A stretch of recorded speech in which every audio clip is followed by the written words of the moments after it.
Hi student, मैं Salaar Shah Khan class 11 part 2 semester 2 का chapter भी 2 ही है। चैप्टर का नाम है राष्ट्र और राष्ट्रवाद, जिसमें पार्ट 1 में जो है शॉर्ट टाइप क्वेश्चन हुआ था और इस बार जो है तो लॉन्ग क्वेश्चन, यानी कि पार्ट 2 में पार्ट 2 में दिया शॉर्ट टाइप क्वेश्चन जो सेमेस्टर 2 के लिए इम्पोर्टेंट क्वेश्चन है पॉलिटिकल साइंस का, लेसन 2 का। ठीक, ओके। पहला क्वेश्चन इसमें क्या है कि राष्ट्रवाद राष्ट्रीय एकता को बढ़ावा देने में क्या भूमिका निभाता है। तो यहाँ पर एक चीज़ और भी है कि इंग्लिश मीडियम और हिंदी मीडियम दोनों का ही वर्सन से दिया हुआ है, इसलिए जो हिंदी वर्सन है वो हिंदी वर्सन देखेगा, जो इंग्लिश वर्सन है वो इंग्लिश वर्सन को देखना है। तो पहला क्वेश्चन यहाँ पे दिया है, राष्ट्रवाद राष्ट्रीय एकता को बढ़ावा देने में क्या भूमिका निभाता है। तो यहाँ पे आंसर दिया है कि राष्ट्रवाद एक साझा पहचान बनाकर एकता को बढ़ावा देता है जो समाज, संस्कृति, इतिहास और मूल्यों पर आधारित होती है। यह क्षेत्रीय, जातीय या भाषाई विभाजनों को कम करने में मदद करता है और लोगों को राष्ट्र के कल्याण के लिए मिलकर काम करने के लिए प्रेरित करता है। यह साझा भावना राष्ट्रीय ढांचे को मजबूत करती है।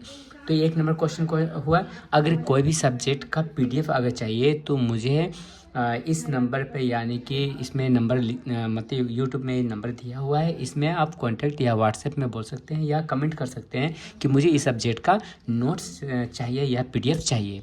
तो सारा पीडीएफ जो उपलब्ध है, यानी सारा सब्जेक्ट का पीडीएफ जो है सभी लोगों को मिल जाएगा।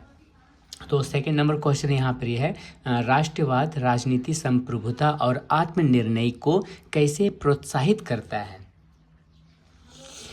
तो इसका आंसर है यहाँ पर कि राष्ट्रवाद लोगों को राजनीतिक स्वतंत्रता और आत्मशासन की मांग करने के लिए सशक्त बनाता है। यह अक्सर स्वतंत्रता आंदोलन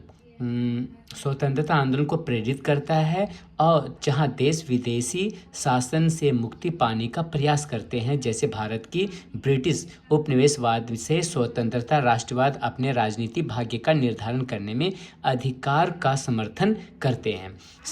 थर्ड नंबर क्वेश्चन यानी 3 नंबर क्वेश्चन दिया है, आर्थिक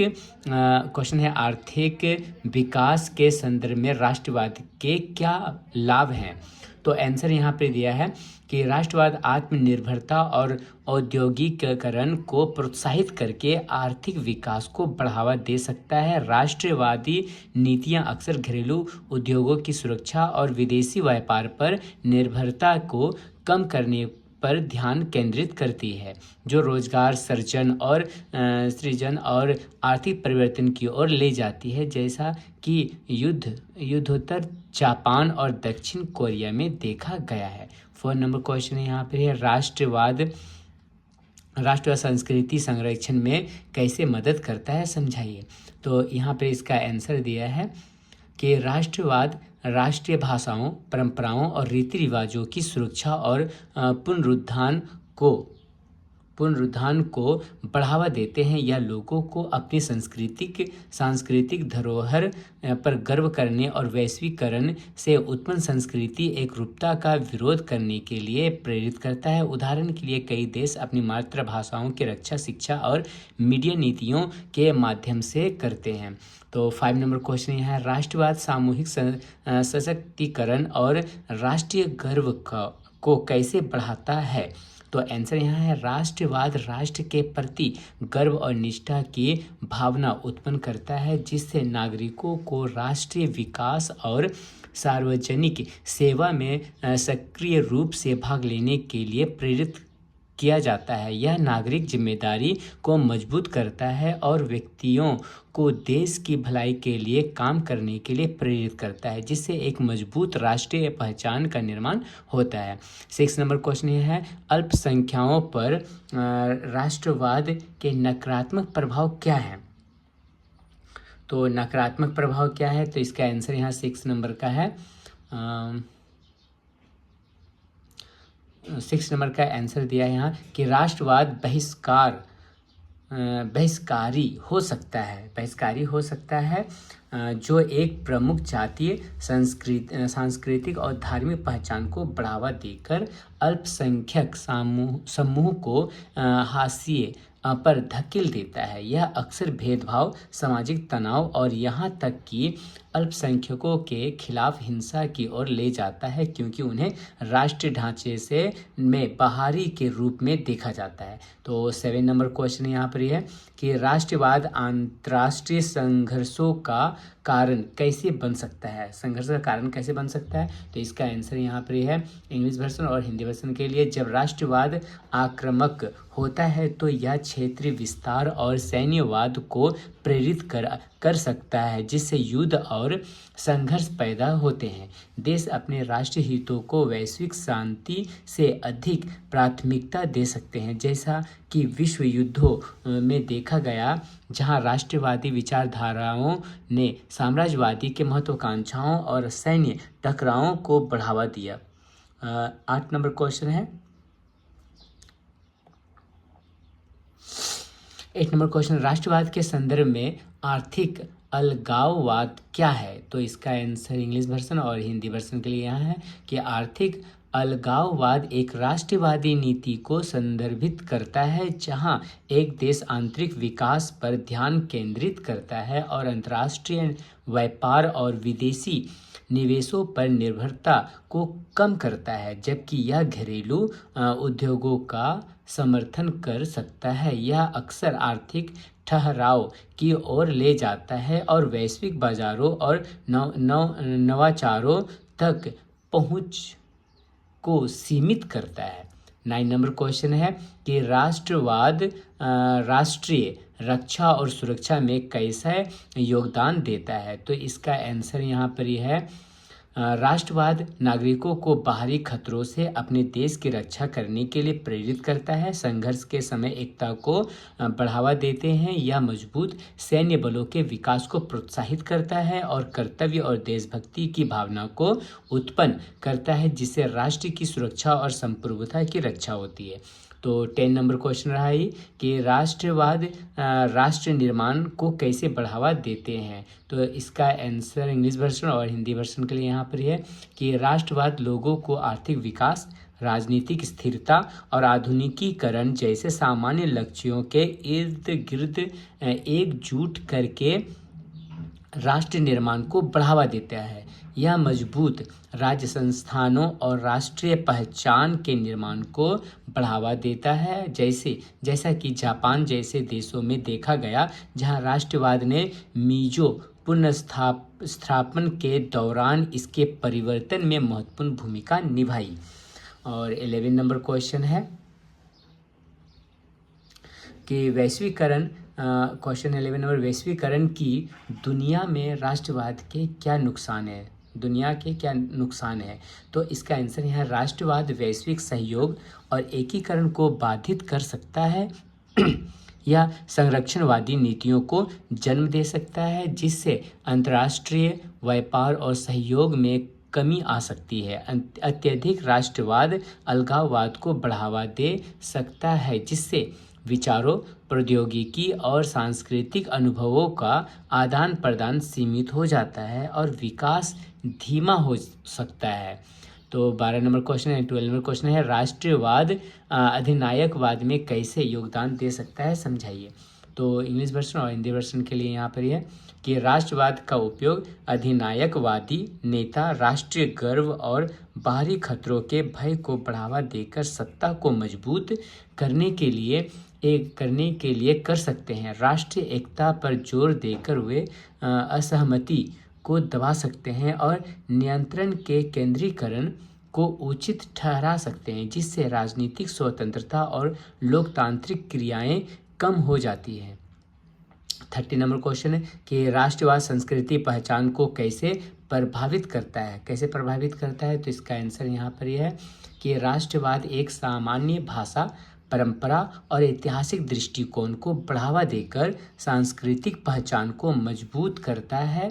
हालांकि यह राष्ट्र के भीतर अन्य संस्कृतियों को बाहर करने का कारण बन सकता है, जिससे प्रमुख संस्कृति और अल्पसंख्यक समूह के बीच तनाव पैदा हो सकता है। तो 40 नंबर क्वेश्चन है कि राष्ट्रवाद के आर्थिक नुकसान क्या है। तो आर्थिक नुकसान क्या है कि राष्ट्रवादी नीतियों जैसे संरक्षणवाद, और विदेशी निवेशों में कमी आर्थिक विकास को बाधित कर सकती है। देश विदेशी नवाचारों और तकनीकी प्रगति से वंचित कर सकते हैं। इसके अलावा अलगाववादी नीतियां व्यापारिक संबंधों को नुकसान पहुंचा सकती है, जिससे कीमतें बढ़ सकती है और वस्तुओं की उपलब्धता कम हो सकती है। तो ये हो गया। नेक्स्ट क्वेश्चन है 15 नंबर का क्वेश्चन। तो यहाँ दिया है राष्ट्रवाद देशभक्ति को कैसे बढ़ावा देता है। राष्ट्रवाद देशभक्ति को कैसे बढ़ावा देता है। तो राष्ट्रवाद व्यक्तियों को अपने देश से प्रेम करने और उसकी सेवा करने के लिए प्रेरित करके देशभक्ति को बढ़ावा देता है। यह राष्ट्रीय प्रतीकों, उपलब्धियों और इतिहास पर गर्व की भावना उत्पन्न करता है, जिससे नागरिकों को कठिन परिश्रम और निष्ठा के माध्यम से अपने देश की सफलता में योगदान देने के लिए प्रेरित किया जाता है। Next 16 number question. औपनिवेशिक विरोधी आंदोलन में राष्ट्रवाद का क्या महत्व है।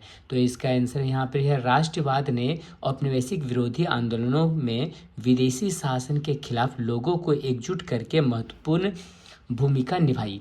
इसने एक साझा पहचान और उद्देश्य प्रदान किया, जिससे उपनिवेशित जनसंख्या को स्वतंत्रता और संप्रभुता के लिए लड़ने के लिए प्रेरित किया गया, जैसा कि भारत, अफ्रीका और दक्षिण पूर्व एशिया में देखा गया। नेक्स्ट क्वेश्चन है 17 नंबर क्वेश्चन कि राष्ट्रवाद अंतर्राष्ट्रीय संबंधों को कैसे प्रभावित करता है। तो हिंदी वर्षन क्या है, राष्ट्रवाद वैश्विक सहयोग पर राष्ट्रीय हितों को प्राथमिकता देकर अंतर्राष्ट्रीय संबंधों को तनावग्रस्त कर सकता है। आक्रामक राष्ट्रवाद सीमाओं, व्यापार नीतियों और कूटनीतिक मुद्दों पर संघर्ष पैदा कर सकता है, क्योंकि देश पारंपरिक लाभों की तुलना में अपनी संप्रभुता पर अधिक ध्यान केंद्रित करते हैं। 18 नंबर क्वेश्चन है सांस्कृतिक राष्ट्रवाद क्या है। तो इसका आंसर यहाँ पर दिया है सांस्कृतिक राष्ट्रवाद किसी राष्ट्र की सांस्कृतिक धरोहर, परंपराओं और मूल्यों के संरक्षण और प्रचार पर जोर देता है। यह सांस्कृतिक गर्व के माध्यम से राष्ट्रीय पहचान को मजबूत करना चाहता है, अक्सर भाषा संरक्षण, साहित्य और कला के माध्यम से। तो 19 नंबर क्वेश्चन है राष्ट्रवाद और उपनिवेशवाद के अंत के बीच संबंध को समझाइए। तो इसका आंसर यहाँ है कि राष्ट्रवाद उपनिवेशवाद के अंत के पीछे प्रेरक शक्ति थी, क्योंकि इसने उपनिवेशित लोगों को आत्मनिर्णय और साम्राज्यवादी शक्तियों से स्वतंत्रता की मांग करने के लिए प्रेरित किया। इसने एक एकीकृत विचारधारा प्रदान की, जिसने प्रतिरोध आंदोलनों को संगठित करने में मदद की, जिससे दुनिया के कई हिस्सों में उपनिवेशवाद का अंत हुआ। 20 नंबर क्वेश्चन है अत्यधिक राष्ट्रवाद लोकतंत्र के लिए हानिकारक हो सकता है। मतलब अत्यधिक राष्ट्रवाद लोकतंत्र के लिए कैसे हानिकारक हो सकता है। तो आंसर होगा यहाँ पे कि अत्यधिक राष्ट्रवाद राष्ट्रीय एकता के नाम पर राजनीतिक विपक्ष और व्यक्तिगत अधिकारों को दबाकर अधिनायकवाद की ओर ले जा सकता है। यह लोकतांत्रिक सिद्धांतों को कमजोर कर सकता है, समानता को बढ़ावा देकर और अभिव्यक्ति की स्वतंत्रता को सीमित करके, जिससे अक्सर कुछ व्यक्तियों के हाथों में सत्ता का केंद्रीकरण होता है। तो ये 2 मार्क्स का हो गया। अब यहाँ पे स्टार्ट होता है इसी चैप्टर का long question, long answer type question है। तो यहाँ पर है पहला क्वेश्चन नंबर 1 जो है लॉन्ग क्वेश्चन जो है 8 मार्क्स का ही आएगा। तो सेकेंड सेमेस्टर में तो लॉन्ग क्वेश्चन आता ही है। तो इसी चैप्टर का लेसन 2 का ही लॉन्ग क्वेश्चन यहाँ पर ये है कि राष्ट्रीयता का अर्थ क्या है और यह किसी व्यक्ति की पहचान की भावना में कैसे योगदान करती है।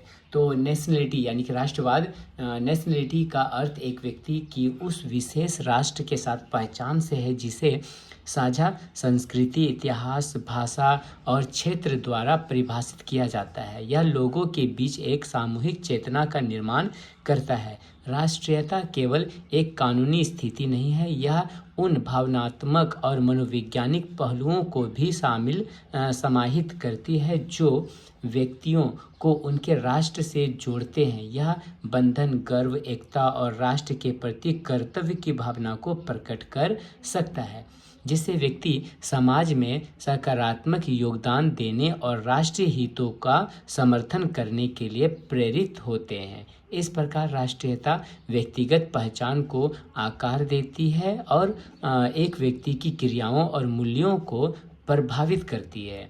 फर्स्ट नंबर क्वेश्चन हुआ। सेकंड नंबर क्वेश्चन यहाँ पर यह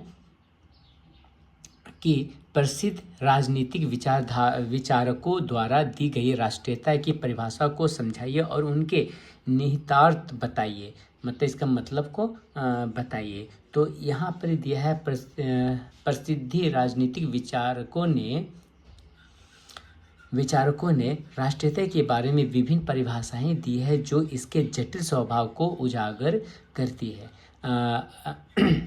अर्नेस्ट रेनान राष्ट्रीयता को एक आध्यात्मिक सिद्धांत के रूप में वर्णित करते हैं जो साझा बलिदानों और सामूहिक पहचान का संकेत देता है। यह सुझाव देता है कि राष्ट्रीयता भावनात्मक और ऐतिहासिक बंधनों पर आधारित होती है, न कि केवल कानूनी स्थिति पर। लॉर्ड एक्टन यह बताते हैं कि राष्ट्रीयता में विभिन्न जातियों का समावेश होता है जो सामान्य भाषा और परंपराओं से एकजुट होते हैं, जो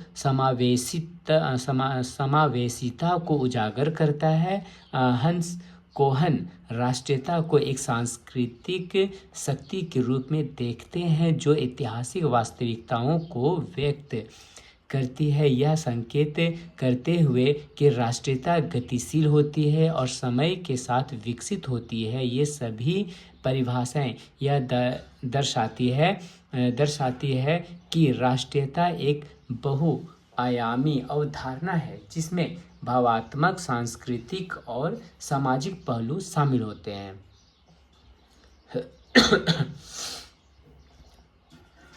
थर्ड नंबर क्वेश्चन है कि राष्ट्रीयता के प्रमुख तत्वों पर चर्चा करें और ये राष्ट्र निर्माण में कितने महत्वपूर्ण हैं। तो आंसर है राष्ट्रीयता के प्रमुख तत्वों में सामान्य भाषा, जातीयता, संस्कृति, इतिहास और परंपराएं शामिल हैं। भाषा, पहला हेडिंग क्या है? भाषा। तो भाषा में बताया गया है कि यह सामूहिक पहचान का आधार होता है। यह सामान्य भाषा लोगों को एकजुट करती है और संचार में मदद करती है। दूसरा हेडिंग है जातीयता, यह साझा जैविक या सांस्कृतिक विरासत से जुड़ी होती है। तीसरा है सांस्कृतिक, यह सांस्कृतिक परंपराएं और मूल्य प्रणाली को समाहित करती है। नेक्स्ट हेडिंग है इतिहास, साझा ऐतिहासिक अनुभवों एकजुटता को बढ़ावा देते हैं। नेक्स्ट हेडिंग है परंपराएं, ये सामूहिक पहचान को संजोए रखती है और एक स्थायी भावात्मक बंधन बनाती है। ये तत्व राष्ट्र निर्माण में महत्वपूर्ण है क्योंकि वे लोगों के बीच एकता, सहयोग और साझा उद्देश्य को बढ़ावा देते हैं। ये नेक्स्ट 4 नंबर क्वेश्चन है कि राष्ट्रीयता प्राप्त करने के रास्ते में मुख्य समस्याएं क्या है और ये राष्ट्रीय एकता को कैसे प्रभावित करती है। आंसर होगा राष्ट्रीयता प्राप्त करने में कई समस्याएं हो सकती है, जैसे पहला है जाति संघर्ष, यानी कि विभिन्न जातीय समूह के बीच संघर्ष से राष्ट्रीय एकता में कमी आती है। नेक्स्ट हेडिंग है भाषाई विविधता, यानी विभिन्न भाषाएं बुनियादी संचार में बाधा डाल सकती है। नेक्स्ट हेडिंग है धार्मिक विभिन्नता, धर्म के आधार पर विभाजन राष्ट्रीयता की भावना को कमजोर कर सकता है। नेक्स्ट हेडिंग है राजनीतिक अस्थिरता, राजनीतिक संघर्ष और अस्थिरता राष्ट्रीय एकता को प्रभावित करती है। ये समस्याएं नागरिकों के बीच विभाजन का कारण बनती है, जिससे साझा पहचान और उद्देश्य की भावना कमजोर होती है। 5 नंबर क्वेश्चन है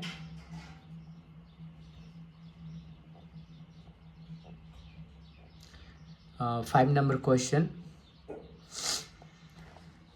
वे उपाय पहचाने और समझाएं जिन्हें राष्ट्रीयता में बाधाओं को दूर करने के लिए उठाया जा सकता है। तो इसका आंसर है राष्ट्रीयता में बाधाओं को दूर करने के लिए कई उपाय किए जा सकते हैं। पहला है शिक्षा, विभिन्न जातियों और संस्कृतियों के बारे में जागरूकता बढ़ाने के लिए शिक्षा प्रणाली में सुधार करना आवश्यक है। दूसरा हेडिंग है संवाद, विभिन्न समुदायों के बीच संवाद को बढ़ावा देना चाहिए ताकि गलतफहमियों को दूर किया जा सके।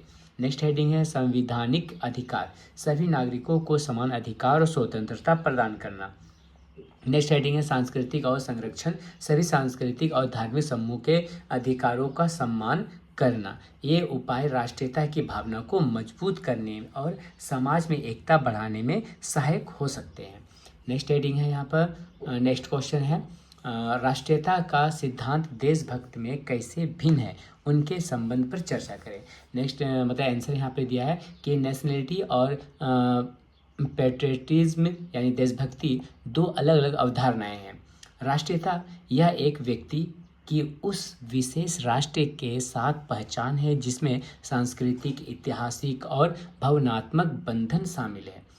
नेक्स्ट हेडिंग है देशभक्ति, यह अपने देश के प्रति प्रेम और वफादार की भावना है जो व्यक्तिगत या राष्ट्रीय हितों की रक्षा के लिए प्रेरित करती है।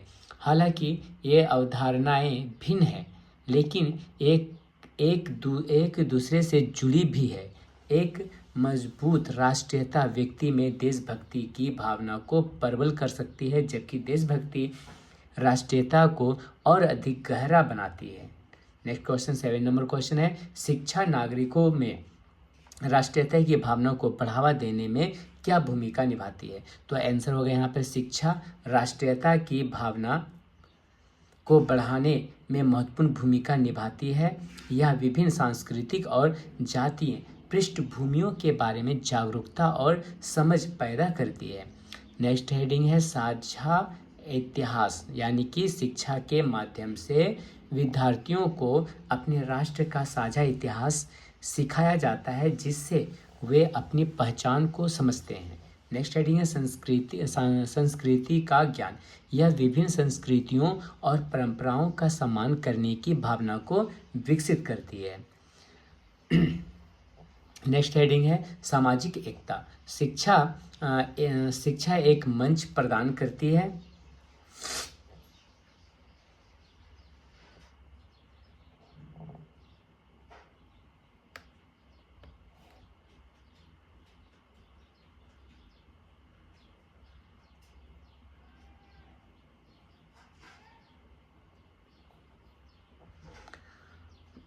से एक मंच प्रदान करती है जहां विभिन्न समुदायों के लोग मिलकर सीख सकते हैं और संवाद कर सकते हैं जिससे सामाजिक एकता को बढ़ावा मिलता है। इस प्रकार शिक्षा नागरिकों में राष्ट्रीयता की भावना को प्रोत्साहित करती है और समाज में एकता को बढ़ावा देती है। 8 नंबर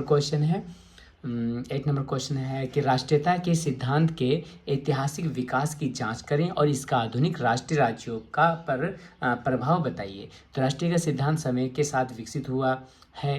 प्रारंभिक अवधारणा, पहला हेडिंग है प्रारंभिक अवधारणा, प्राचीन काल में राष्ट्र को मुख्य मौलिक और राजनीतिक सीमाओं के आधार पर परिभाषित किया जाता है।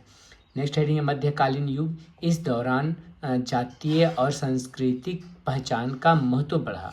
नेक्स्ट हेडिंग है आधुनिक समय, 19वीं सदी में राष्ट्रीयता एक प्रमुख राजनीतिक शक्ति बन गई जिससे राष्ट्रीयता और एकता के लिए आंदोलनों का उदय हुआ।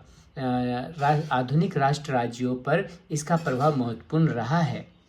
राष्ट्रीयता ने राष्ट्रीय सीमाओं को परिभाषित किया और विभिन्न संस्कृतियों के बीच एकता को प्रोत्साहित किया। यह स्वतंत्रता और आत्मनिर्णय के अधिकार की मांग को भी प्रेरित करता है। 9 नंबर क्वेश्चन है के एकीकृत राष्ट्रीय पहचान को बढ़ावा देने में बहुराष्ट्रीय राज्यों को किस प्रकार की चुनौतियों का सामना करना पड़ता है? आंसर है बहुराष्ट्रीय राज्यों को एकीकृत राष्ट्रीय पहचान को बढ़ावा देने में कई चुनौतियों का सामना करना पड़ता है। पहला हेडिंग है जातीय विविधता। विभिन्न जाति समूह के बीच संघर्ष और विभिन्नताएं राष्ट्रीय एकता में बाधा डाल सकती है। नेक्स्ट हेडिंग है भाषा बाधाएं। एक ही राष्ट्र में विभिन्न भाषाएं होने से संवाद में कठिनाई हो सकती है। नेक्स्ट हेडिंग है राजनीतिक अस्थिरता। विभिन्न समुदाय के बीच राजनीतिक संघर्ष राष्ट्रीय पहचान को कमजोर कर सकता है। नेक्स्ट हेडिंग सांस्कृतिक का सम्मान। विभिन्न सांस्कृतिक परंपराओं का सम्मान और समावेशित की भावना को बनाए रखना चुनौतीपूर्ण हो सकता है। नेक्स्ट हेडिंग है अर्थव्यवस्था का असमान विकास। विभिन्न क्षेत्रों का असमान विकास आर्थिक असंतोष पैदा कर सकता है, जिससे सामाजिक विभाजन बढ़ता है। इन चुनौतियों का समाधान करने के लिए बहुराष्ट्रीय राज्यों को एक सुसंगत राष्ट्रीय पहचान का निर्माण करने और सभी नागरिकों को समान अवसर और अधिकार प्रदान करने की अवधारणा होती है। 10 नंबर क्वेश्चन है एक विविध समाज में मजबूत राष्ट्रीय पहचान को बढ़ावा देने के लिए कौन से रणनीतियाँ लागू की जा सकती है? आंसर होगा एक विविध समाज में मजबूत राष्ट्रीय पहचान को बढ़ावा देने के लिए निम्नलिखित रणनीतियाँ लागू की जा सकती है। जैसे कि यहाँ पर पहला है शिक्षा और जागरूक कार्यक्रम। स्कूलों में विविधता के महत्व और साझा राष्ट्रीयता के सिद्धांत को सिखाना। 2 नंबर हेडिंग यानी कि नेक्स्ट हेडिंग है संवाद और इंटरेक्शन, यानी विभिन्न समुदायों के बीच संवाद और सहयोग को बढ़ावा देना, जैसे सांस्कृतिक कार्यक्रम और सामुदायिक गतिविधियाँ। नेक्स्ट हेडिंग है संवैधानिक संरक्षण, सभी समुदायों के अधिकारों और स्वतंत्रताओं की सुरक्षा करना। साझा कार्यक्रम, सामूहिक त्योहारों और समारोह का आयोजन करना जो सभी जातियों को एक साथ लाने में मदद करे। नेक्स्ट हेडिंग है आर्थिक विकास, सभी क्षेत्रों के लिए समान विकास और अवसर प्रदान करना ताकि सभी नागरिकों को लाभ हो। इन रणनीतियों का उद्देश्य राष्ट्रीय एकता को बढ़ावा देना और सभी नागरिकों के बीच एक मजबूत और सकारात्मक राष्ट्रीय पहचान को विकसित करना।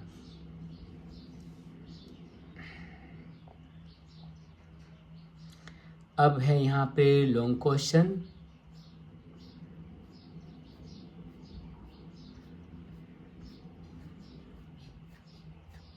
जो 1 नंबर क्वेश्चन यहाँ पर दिया है लॉन्ग, जो 8 मार्क्स का अब स्टार्ट होगा।